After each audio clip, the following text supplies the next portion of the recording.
This episode is brought to you by Indeed. Stop waiting around for the perfect candidate. Instead, use Indeed sponsored jobs to find the right people with the right skills fast. It's a simple way to make sure your listing is the first candidates see. According to Indeed data, sponsored jobs have 4 times more applicants than non-sponsored jobs. So go build your dream team today with Indeed. Get a $75 sponsored job credit at Indeed.com/podcast. Terms and conditions apply. Gas mark 1, 2, 3, 4, 5. I'm gonna cook a meal that's gonna make you mine. I'm turning up the oven, now we're ready to roast. When you touch me, honey, you'll love it the most. Come on and put me in a loving 3, 2, 1. Welcome to another Britflix.com podcast. My name is Stuart Wright, and today's guest is Kaia Alexander. Welcome to the show. Thanks, Stuart. I'm thrilled to be here. So awesome. Brilliant.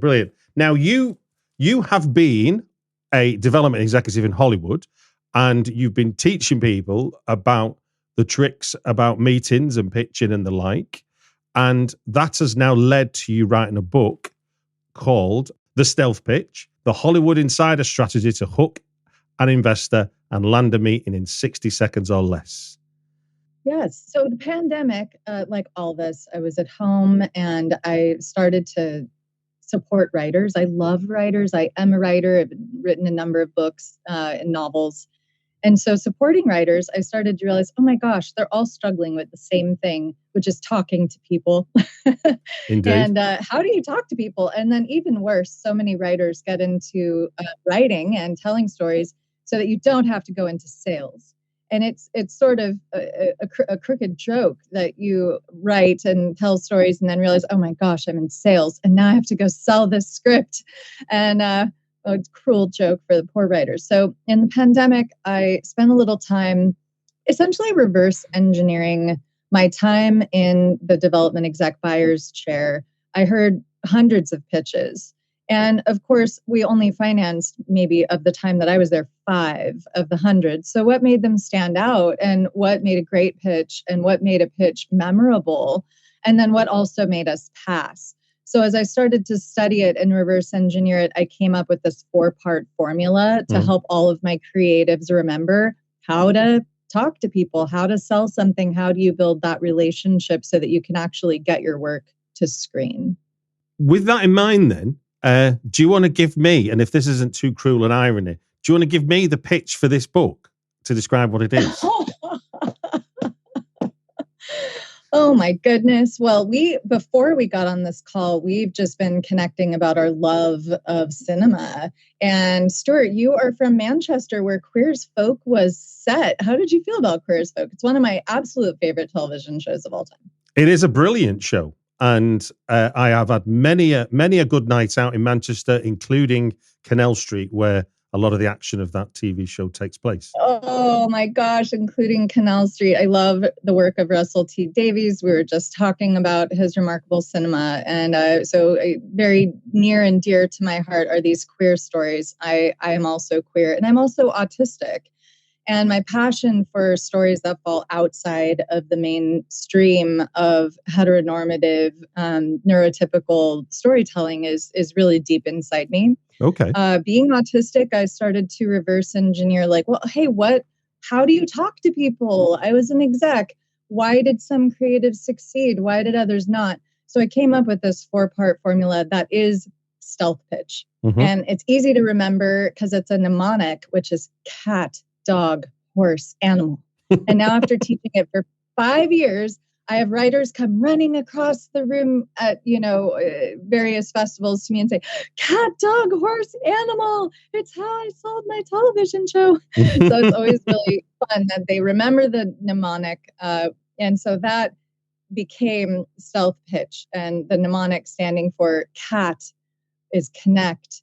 Dog is doorway to your passion. H is the hook, which is why should anybody care about this? And I'm hoping that your audience will care about this because they're writers, they're creatives, they're dreaming of getting their movies made. And how could that possibly help them? And then finally, we end with animal, which is the ask. So Stuart, would you be willing to tell me how you liked the book? Was that 1 minute? Did I do it in 60 seconds? That was all the formula right there. On the spot. He puts me on the spot, y'all. What? Now you've written a book. That's a lot. That's a bit more introspective to sort of bring it all together. Don't be intimidated. It's full of pictures. No. I'm going to get onto the pictures in a moment, but it's not so much about that. It's more like you having written the book. What do you think you learned about it that you couldn't have appreciated before you wrote the book? What came out of the process of writing the book for you? What came out of the process of writing the book for me was the realization that what I really needed to do was convince all the creatives that they should learn to be entrepreneurs. Mm-hmm. And then I flipped it also like, hey, and if you're an entrepreneur, you should also really tap into your creativity. Creativity is the core engine of everything we love about being human, from Shakespeare all the way through to the cinema that you love talking about, that I love so much as well. And then also, you've got to be an entrepreneur. You've got to, hopefully, you're way out in front of the herd and you're taking the wind in your face, because otherwise, you're stuck way deep inside the herd. And that's not where we want to be as creatives. We want to be out in front, wind in our face, carving new ways of communicating our human experience to one another. So that is the essence of the book, is let's help the creatives learn to be a bit more entrepreneurial, because let's face it, at least in Hollywood, that's who succeeds. Look at Tom Cruise. Perfect example. Couldn't think of anybody better. Tom Cruise is a genius marketer.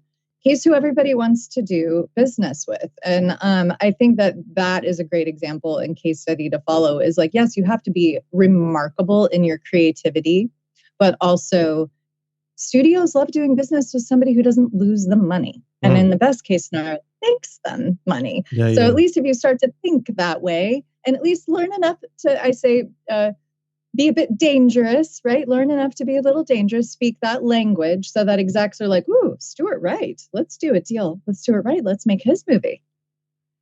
Indeed. Now, and I think one of the challenges is when you're pitching, as someone who has been in that position, and I must admit that you're right, is the thing that the thing they don't teach you when you're sort of, however you teach yourself or get taught screenwriting, for example, very little of what you're taught is about the business part of it, beyond, say, that's a comparable, or tonally your script is like this.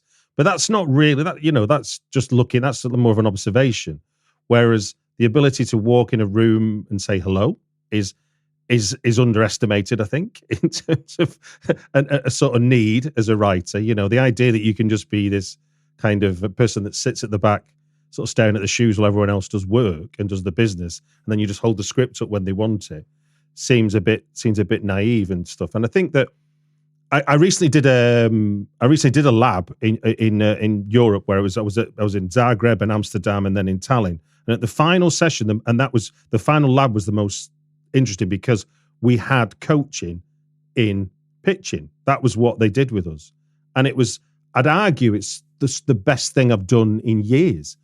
All the stuff we did on screenwriting, I kind of knew. I'm not saying I knew it all, but it wasn't challenging. But the challenge of being able to go up in front of 300 people and do a pitch was real. Like nothing I've done before. Did you land the plane? I did, yes. It was made all the more dramatic by the very fact that I wasn't intending to do the pitch. My director was. He missed his flight.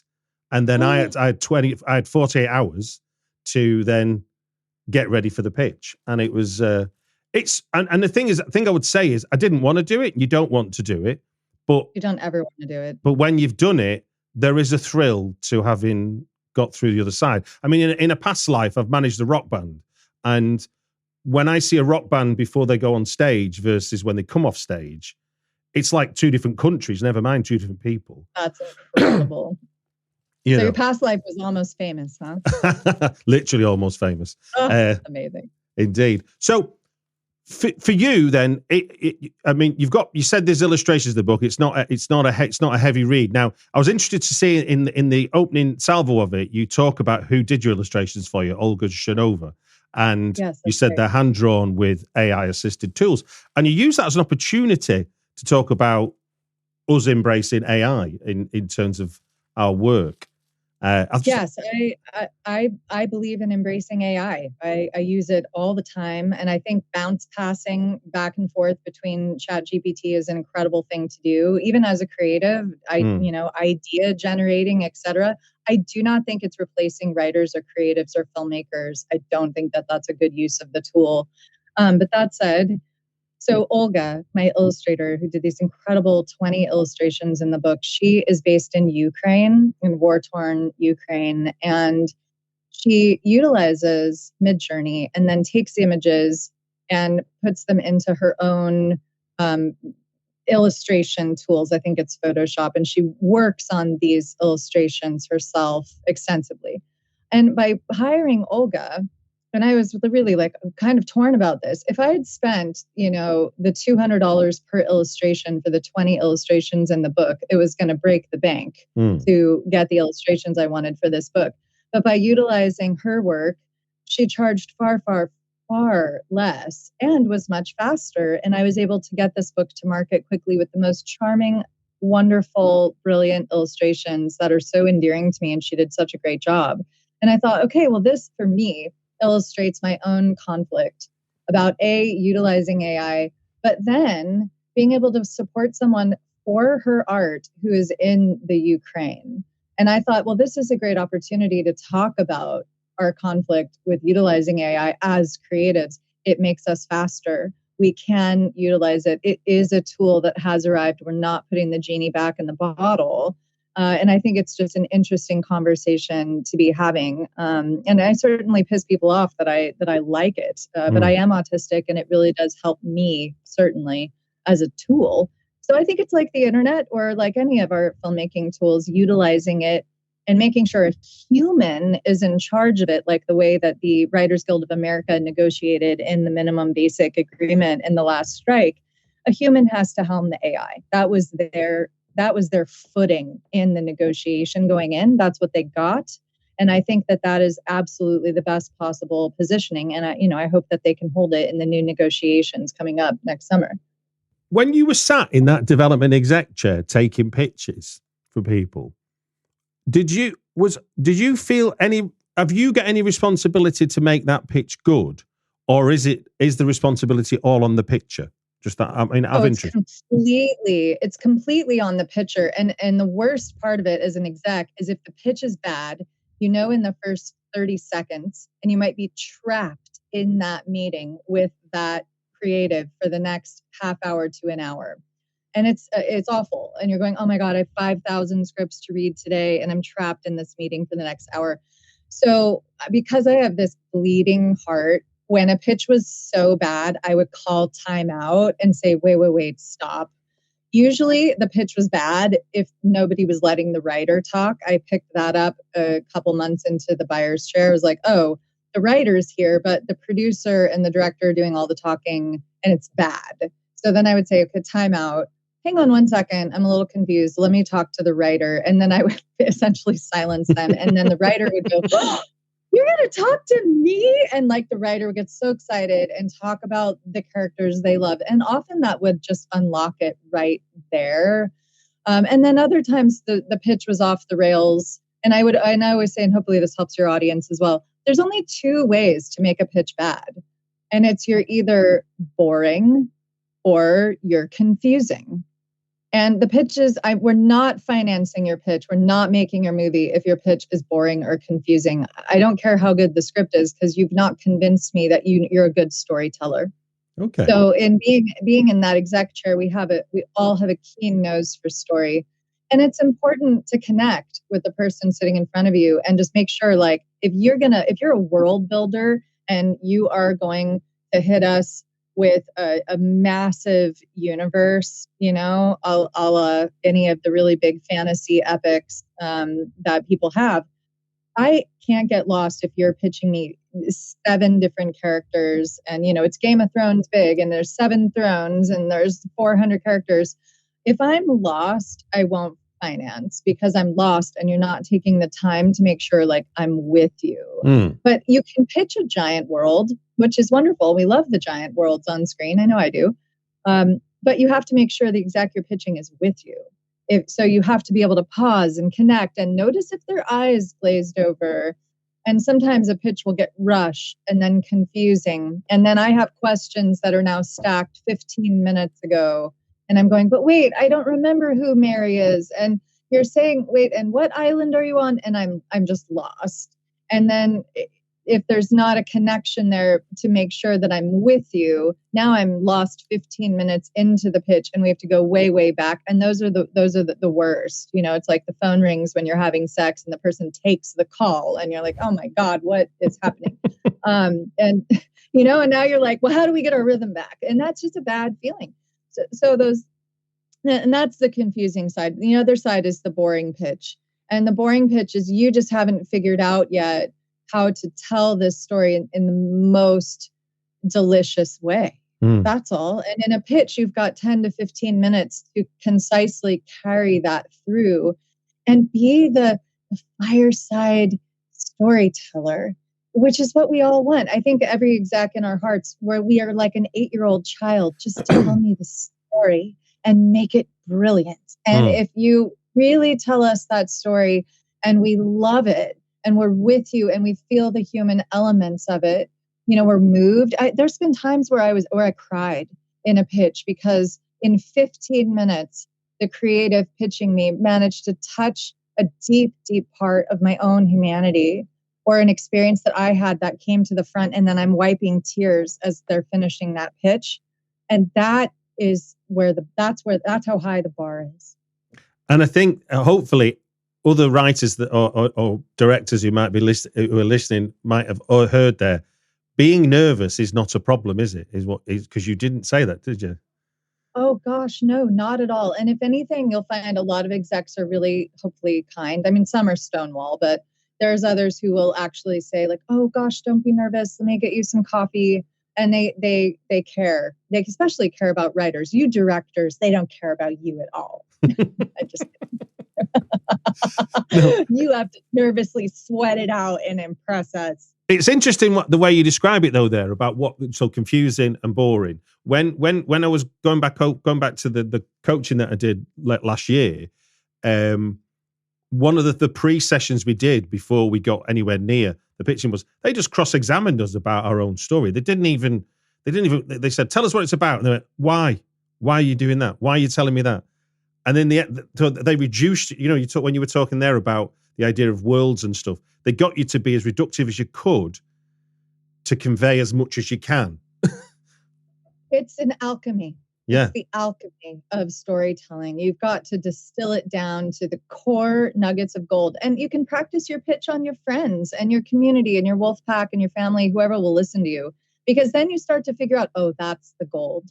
That's where my pal really got excited about this story. And then you take those notes. Oh, I found the gold nugget here. I found it there. And then that starts to concisely come together within your pitch. If you're pitching comedy, you really need to be funny in the room. You're going to have to get a laugh from the exec, or else we won't believe that you can pull off the comedy as you get it to screen. So that's the kind of that one little exception to pitching is that if you write comedy, I suggest writing your jokes and making sure that they land and figure out where to get 2 or 3 into your pitch so that the exec at least gives a little chuckle. Because if you make an exec laugh, they will like you so much more and be much more likely to build that relationship with you. When you were writing the book, which element of it was the most challenging to get down into sort of written form, as it were? Because obviously a pitch is a very in the room thing. But obviously you're trying to write a book that's helping us get better at that. So what did you find the most challenging in terms of what you were trying to convey? Because obviously, I guess in the classroom as well, you've got the idea of dialogue, haven't you, with people in the room? But a book stands on its own 2 feet, doesn't it? Yes, absolutely. I wrote the book at the request of my students, Stuart. I wasn't planning on writing this book. But over the years, they've all come back to me and said, I use the stealth pitch all the time. I used it to buy my car. I used it to get more money for my next show. So the feedback kept coming. And then I had students who said, I want to share it with my spouse. I want to share it with my daughter. I want to share it with my friend. And the only way that they could share it would be in book form. So that was clear that I needed to do that. But to answer the second part of your question, what was hard, this won't probably be the answer that you're looking for, but it's the most honest one for me, which was that I used to work for comedian Gary Shandling, Gary, who passed in 2016. And his quote for me is on the front cover. The hardest part of writing the book for me was how much I miss Gary, how much we all miss Gary, and writing about him and remembering being in his office and learning from him. He mentored me.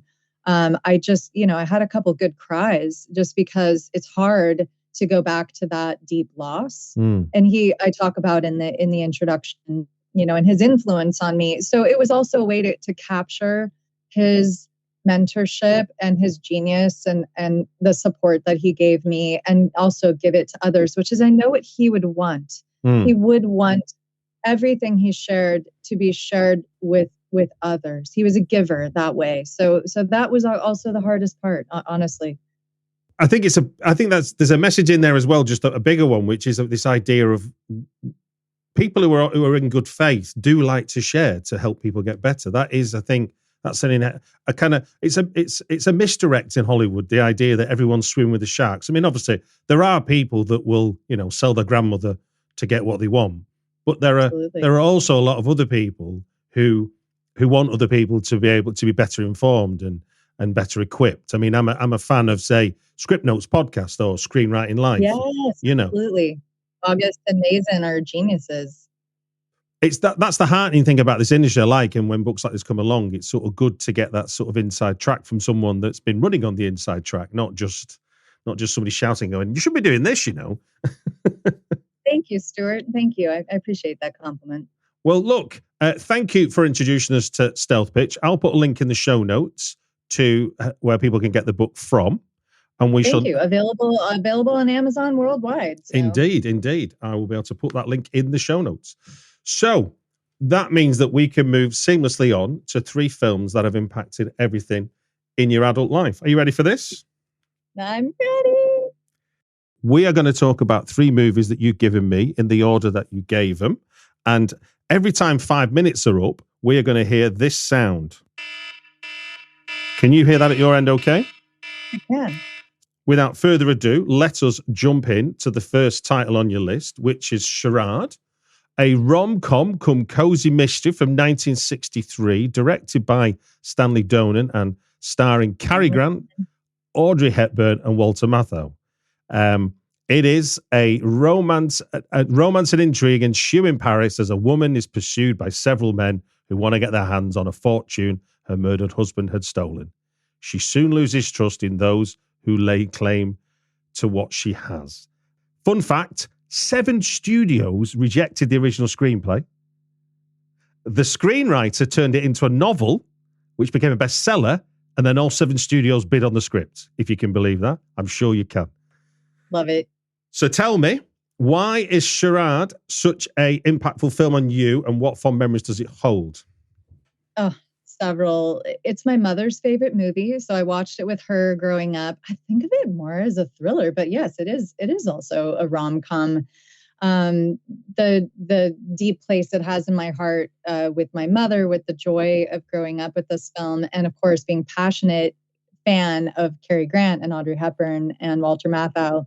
Fun fact, Walter Matthau and I are from the same town of Pacific Palisades, California. So he was a regular fixture in my childhood growing up with his really adorable giant sheepdog, Puffin Stuff. So here was this actor who I saw on screen watching this movie with my mother, and there he is, outside the barbershop with Puffin Stuff. He was always so polite and so sweet, to all of us kids, would let us play with the dog. And the movie is so much fun. It's got such a fun twist if you haven't seen it. And it's quite a thrill. It's just such a ride. And I've seen it multiple times as an adult. And it's been wild aging with the characters and now looking at them and seeing, oh my gosh, she's so young. And oh my gosh, Walter Matthau's so young. And they used to be these grown-ups in my life when I saw the film as a child. And it just really holds up. It's a wonderful, wonderful thriller. And so was it purposefully introduced to you by a mother, or is it a film that the pair of you ended up watching with her because she liked it so much? I think we fell into it. I don't know if it was on, Sunday afternoon cinema, probably when I was growing up. And she said, "Oh, I love this film. It's my favorite." And I was never one to turn down watching a movie, especially with my parents. So I would always watch the Oscars every year with my mother as well. So there's just that thread of happy childhood connection with her, especially, that is very dear to my heart. So the movie is also, for me, a way of, cherishing my relationship with my mother, for sure. And then, of course, the plot and the joy of these characters and the way that it all comes together with the surprise twist at the end. And I love that Cary Grant also said how he wanted it a bit rewritten because he didn't want to come off as lewd by pursuing Audrey Hepburn's character. So they made sure in the film that she was pursuing him, which is a lot of the charm of the film. My favorite line being when she looks at him and says, "What's the matter with you? Nothing." There's a scene where he showers fully dressed. Yeah. The drip dry scene. Yeah. Yes. In his suit that he spontaneously came up with. I hear a rumor. Yes. He apparently didn't want to undress for the shower scene, because he was feeling a bit old and overweight was his thing. And goodness, and he's so flawless. Exactly. But they decided to go with it and play into the joke rather than worry about what it looks, worry about the absurdity, which is kind of I love it. And he is such a comic actor. And by this stage in his career, I don't know if he's in his maybe mid to late 40s, he's realized all he has to do is just show up and emanate. And as Cary Grant, that is enough. He's not doing the cartwheels and the tricks of his younger films, like with Bringing Up Baby and stuff. So this film is also these actors really at the peak of their delivery. It's an incredible film by Stanley Donen, and you've got to see it. I think that as well as if you were to sort of if you could bottle what a Hollywood movie star was, you wouldn't go too wrong to put Cary Grant and Audrey Hepburn as the thing to say, this is what a Hollywood star is. Right. Oh, and the score by Henry Mancini, which is exquisite. I've not seen it, so I've only watched the trailer for it, but it's just interesting seeing how much of it is shot. Like what you can see is it's on location. So they're obviously in Paris. Yeah. Paris. It's like it's unapologetically so. Well, there's our first 5 minutes. How was that for you? Brilliant. For your second choice, we're jumping to 1971 for Harold and Maude, one of the quirkiest, most heartbreaking comedies you'll ever see, I think. Directed by Hal Ashby and starring Ruth Gordon opposite the much, much younger Bud Cort in the story of a young rich man, Harold, who's obsessed with death, only to find himself changed forever when he meets the lively 70-year-old Maude at a funeral. Where do we start? But tell me, what's the impact for this film on you, and why is it so memorable?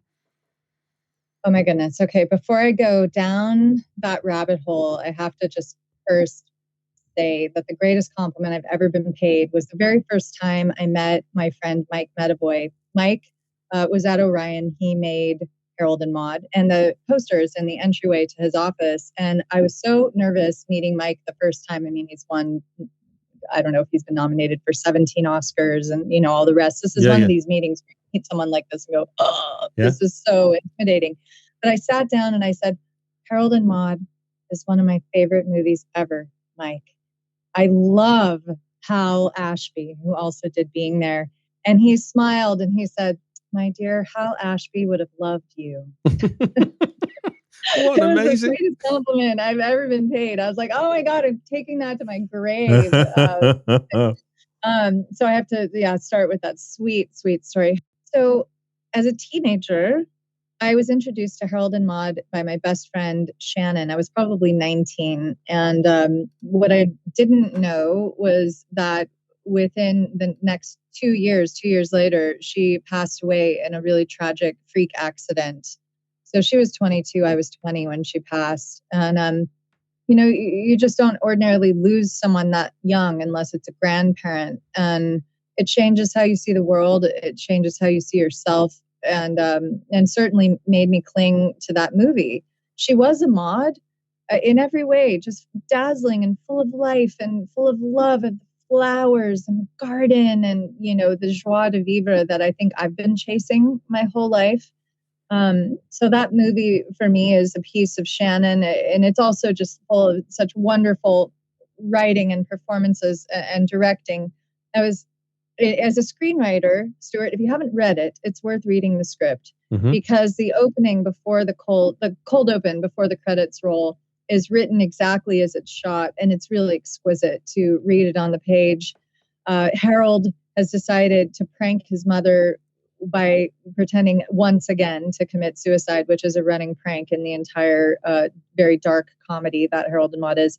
And by the end of the cold open, he steps into the noose, and his mother walks in like, "Oh, Harold, again."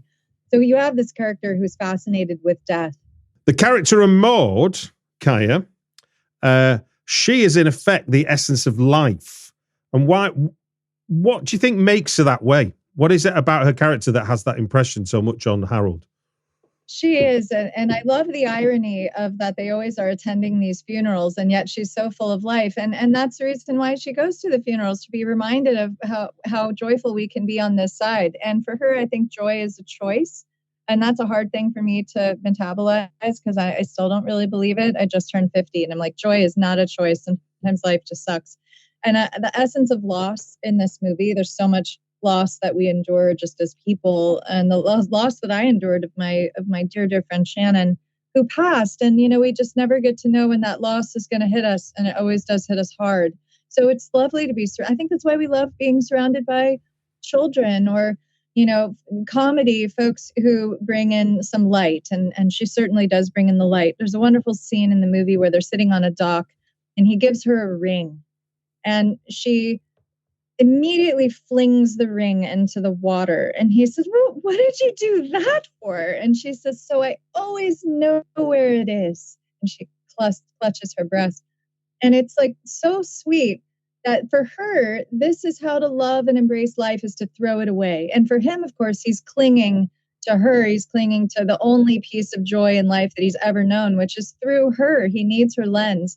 So by the end of the movie, when she chooses to end her own life, it's giving him the gift of choosing his life. So it's a deeply ironic film. It's really surprising that it was made by an American director, not a British director for that reason, I think. Really? I mean, I to my shame, I never saw this till I was in my 30s.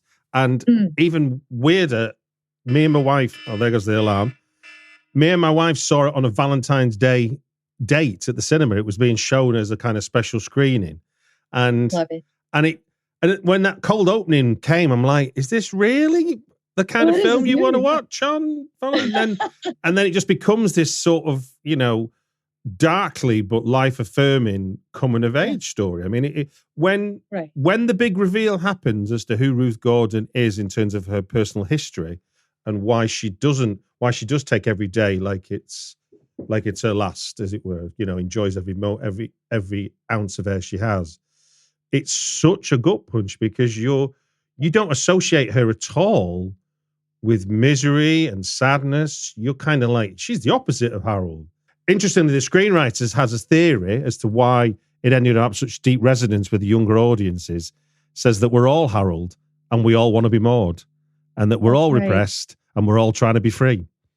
Yeah, we're all trying to be free. That's beautifully said. And at the heart of that movie, I think it is a reach for freedom. Indeed.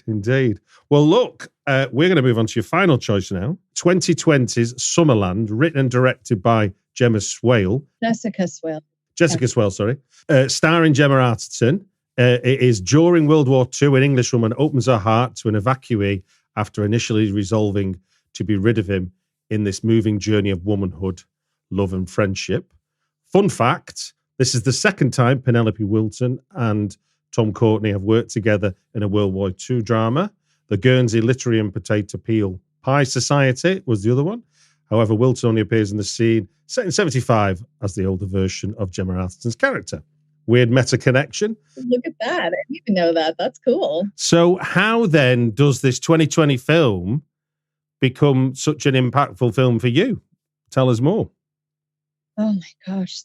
This is, in my estimation, really a perfect movie. Cinematically, character arcs. It is set in England in World War II, and for me, as a queer woman, you don't see stories like this on screen almost ever. And so when you meet the character played by Gemma Arterton, you think that she's just disgruntled and misanthropic and difficult, and she hates children. And, you just kind of think, oh, that's the kind of brusque character that she is. But then as you got inside of her heart and you realize the losses that she's been through, she's lost the love of her life because she's in love with a woman. And the woman she's fallen in love with, who's also in love with her, wants to have a baby, wants to have a child. And of course, that won't be possible inside of their love. And that choice, which is a very heteronormative society of the 1940s, is a choice that her partner, played by Gugu Mbatha-Raw, makes to say, I'm going to choose this life that isn't even mine because of what I want inside of it, which is a child.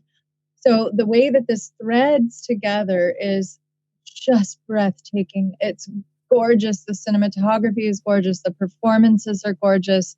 And the discovery of the return of love after so much loss after the war, and where she's finally reunited with the love of her life. It is so surprising. And I love the surprising ending. If you, like you, Stuart, I don't know if this is your experience as well, but you see so many movies and then you get to be kind of like I start to predict the ending always, and I'm a little out of the story, like, oh, I know it's going to happen. And this was one of those movies where I was swept away. And then, of course, the planes of World War II and the children who have to go to the countryside, and the dangers of it all. And the wonderful child in the movie who eventually she bonds with and then discovers, oh my gosh, it's the child of my great love.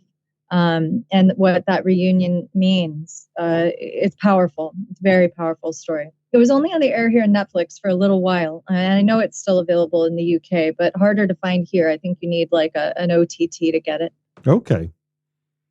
Yeah, no, I don't know it at all. I mean, it's interesting because when we think of what heteronormative is in 2025 and then think of World War II, where there only was heteronormative, there was right. there wasn't an alternative. There just was, but we still exist, right? And our love, of course, yeah. And that everything is hidden away. Everything is hidden away and comes at such consequence of social status and exile. And it is a story about exile. Yeah, it's her exile from love.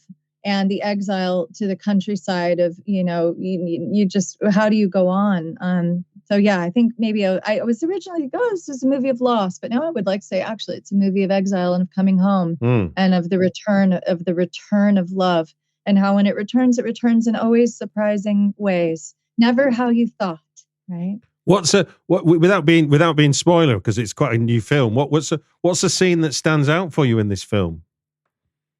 The scene on the cliffs where they're flying the plane. And of course, the boy's father is in the Royal Air Force and fighting the Germans. And so the plane and what that represents to this boy of his father coming home, in the beauty of this plane in the sky, and what this symbolizes of hope. And then the plane crashes on the rocks, it's destroyed.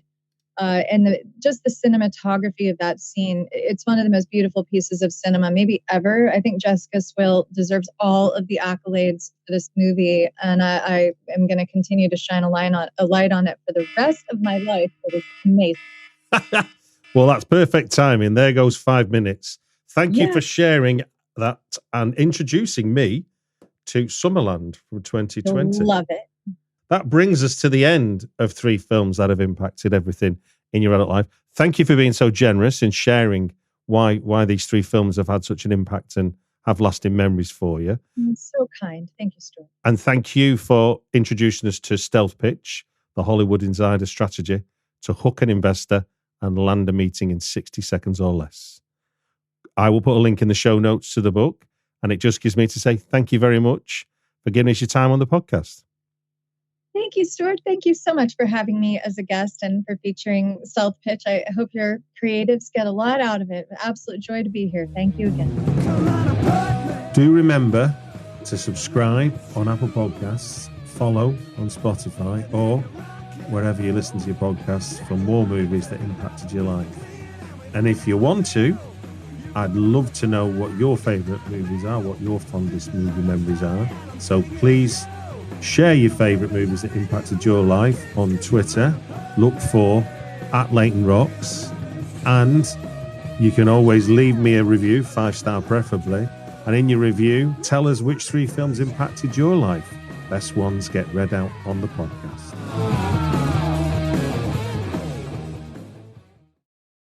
Hey there, Hugh from Podderation here. If you like today's show, then we think you will love Punch and Roll for Initiative, the other D&D show by a bunch of nerdy-ass voice actors.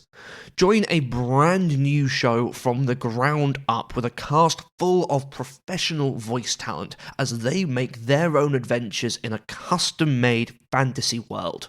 If you want to hear more, check out our website at podderation.com.